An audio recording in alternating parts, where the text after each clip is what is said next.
Recent గా Sunrisers Hyderabad team owner అయినటువంటి కావ్య మారన్ గారు ఇంగ్లాండ్ లో జరగబోయే ది 100 లీగ్ లో భాగంగా ప్రస్తుతం పాకిస్తాన్ ప్లేయర్ ను కొనడం అనేది ఆమె పైన సోషల్ మీడియా వ్యాప్తంగా మన ఇండియన్స్ అనే వాళ్ళు చాలా దారుణంగా ట్రోల్ చేస్తున్నారు. ప్రధానంగా ఇంగ్లాండ్ లో జరగబోయే ది 100 లీగ్ వేలం ఇటీవల జరగగా ఆ వేలంలో ఈమె ప్రపంచంలో ఎంతో మంది ఆటగాళ్లు ఉన్నప్పటికీ ప్రధానంగా పాకిస్తాన్ కు చెందినటువంటి మిస్టర్ స్పిన్నర్ అయిన అబ్రార్ అహ్మద్ ను 2,40,00,000కు కొనుగోలు చేయడం జరిగింది. ఇలా ఒక పాకిస్తానీ ప్లేయర్ ను కొనడం మూలంగా ప్రస్తుతం ఈమె భారత్ పాకిస్తాన్ మధ్య ఉన్నటువంటి ఉద్రిక్తతలు మరియు శత్రుత్వాలను మర్చిందని, మెయిన్ గా ఈమె ఎక్కువగా పాకిస్తాన్ ప్లేయర్స్ పైన ప్రేమ చూపడం అనేది ప్రధానంగా ప్రస్తుతం భారత అభిమానులంతా చాలా కోపంగా ఉన్నారు. దీని మూలంగా అసలు ఐపీఎల్ నుంచి సన్ రైజర్స్ హైదరాబాద్ టీం నే బ్యాన్ చేయాలన్నట్లు కొందరు దారుణంగా ఈమె పైన మండిపడుతున్నారు. మెయిన్ గా రీసెంట్ గా భారత్ బంగ్లాదేశ్ మధ్య జరిగినటువంటి వివాదాల మూలంగా కేకేఆర్ టీం ముస్తాఫిజుర్ రెహమాన్ ను ఏకంగా 9 కోట్లకు కొన్నప్పటికీ తర్వాత అతడిని వదిలివేయాల్సి వచ్చింది. మెయిన్ గా ఈ ప్రపంచంలో ముందు మన భారత్, మన దేశానికి మనం మొదటి ప్రయారిటీ ఇవ్వాలి. ప్రధానంగా మన భారత్ కు ఎలాగైతే అనుకూలంగా ఉంటుందో ప్రపంచం దృష్టిలో మనం ఏ దేశాన్ని శత్రుత్వంగా చూస్తామో ఆ దేశాన్ని పూర్తిగా బైకాట్ చేయాల్సిందే. కానీ ఈమె మాత్రం ప్రపంచంలో ఎంతో మంది మేటి బౌలర్లు ఉన్నప్పటికీ ఈ పాకిస్తాన్ మిస్టర్ స్పిన్నర్ ను ఏకంగా 2,40,00,000 కొనడం అనేది నిజంగా చాలా చాలా బాధ పెట్టే అంశమే.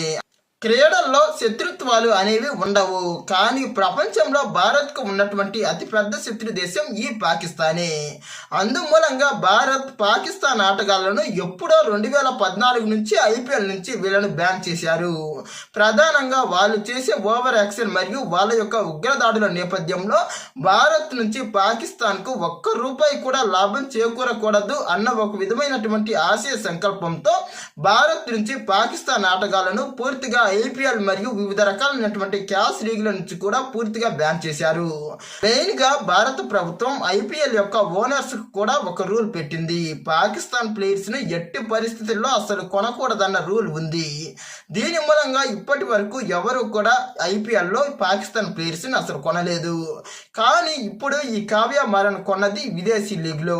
ప్రధానంగా వాళ్ళు పాకిస్తాన్ దేశం క్రికెటర్లు అయినప్పటికీ ఈ లీగ్ జరిగేది మాత్రం ఇంగ్లాండ్ లో ది 100 లీగ్ అనేది గత 3 సంవత్సరాల నుంచి జరుగుతున్నది. కానీ అక్కడ ఉన్నటువంటి Sunrisers Hyderabad team owner మాత్రం మన ఇండియనే. ప్రధానంగా మన తెలుగు టీం అయినటువంటి Sunrisers Hyderabad team owner అయినటువంటి కావ్య మారనే ది 100 లీగ్ లో ఉన్నటువంటి సన్ రైజర్స్ హైదరాబాద్ టీం ను మెయింటైన్ చేస్తున్నారు.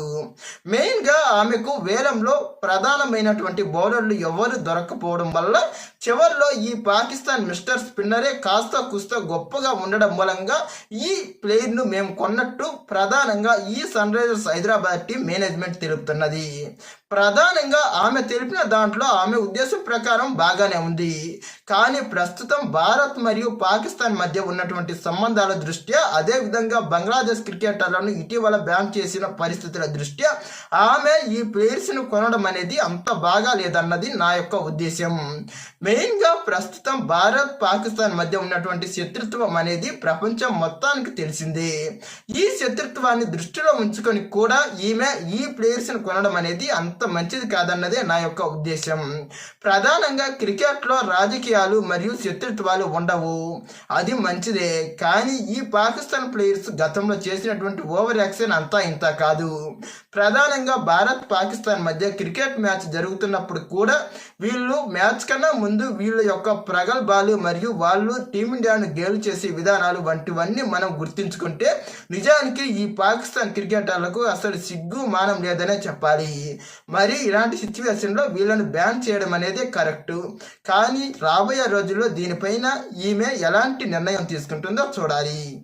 ప్రధానంగా 2014లో జమ్మూ కాశ్మీర్లో ఉగ్రదాడి నేపథ్యం నుంచి పాకిస్తాన్ ఆటగాళ్లను ఐపీఎల్ నుంచి బ్యాన్ చేశారు. ఇక తర్వాత 2019లో పుల్వామా దాడి నేపథ్యంలో పాకిస్తాన్ క్రికెటర్లతో అసలు మ్యాచ్లు కూడా లేకుండా ఉండేటట్లు పూర్తిగా బీసీసీఐ పాకిస్తాన్ మ్యాచ్లను కూడా బైకాట్ చేసింది. మెయిన్గా అప్పటి నుంచి భారత్ పాకిస్తాన్ మ్యాచ్లు అనేవి విదేశాల్లోనే జరుగుతున్నాయి. ప్రధానంగా పాకిస్తాన్ కూడా మన దేశంలో పర్యటించడం లేదు.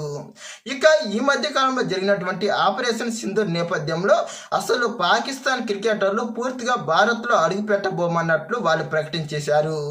ఇక భారత్ మాత్రం పాకిస్తాన్లో అడుగు పెట్టబోమని ఎప్పుడో బైకాట్ చేసేసింది.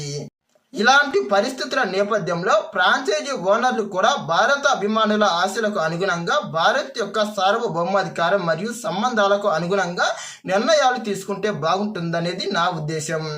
మెయిన్గా ఇక్కడ మనం ఆటపరంగా ఆలోచించి ఆమె ఈ నిర్ణయం తీసుకున్నప్పటికీ కొన్నిసార్లు ఈ ఆటగాడిని కొన్నందుకే పరిస్థితులు అనేవి చాలా తీవ్ర రూపం దాల్చవచ్చు. ఈ ఒక్క ఎఫెక్ట్ అనేది రాబోయే రోజుల్లో సన్ రైజర్స్ హైదరాబాద్ టీం యొక్క ఆదాయంపై కూడా గండి కొట్టే అవకాశం ఉంది. కొందరు ఎక్కువగా మన టీమిండియాకు ప్రాధాన్యతనిస్తున్నటువంటి నేపథ్యం దృష్ట్యా ఇలా పాకిస్తాన్ ప్లేయర్స్ ను కొనడం మూలంగా కొందరు ఈ సన్ రైజర్స్ హైదరాబాద్ టీం మ్యాచ్లను కూడా బైకాట్ చేసే అవకాశాలు ఉన్నాయి. ఇలా ఎక్కువ మంది బైకాట్ చేస్తే సన్ రైజర్స్ హైదరాబాద్ టీం యొక్క ఆదాయంపై కూడా చాలా తీవ్రమైన ప్రభావాలు పడే అవకాశం ఉంది. మరి రాబోయే రోజుల్లో దీనిపైన సన్ రైజర్స్ మేనేజ్మెంట్ ఎలాంటి నిర్ణయం తీసుకుంటుందో చూడాలి. ఇలాంటి మరిన్ని ఇంట్రెస్టింగ్ వీడియోస్ కోసం మా ఛానల్ను సబ్స్క్రైబ్ చేయండి. ఈ వీడియో నచ్చితే లైక్, షేర్, కామెంట్. ప్రధానంగా ఇప్పటి వరకు ఈ వీడియో చూసిన వాళ్ళందరికీ ఒక ప్రశ్న, మీ ఉద్దేశం ప్రకారం ఈ కావ్య మారన్ గారు ఈ పాకిస్తాన్ ప్లేయర్స్ని కొనడం అనేది ఎంతవరకు కరెక్ట్? మీ అభిప్రాయాన్ని కామెంట్ చేయండి.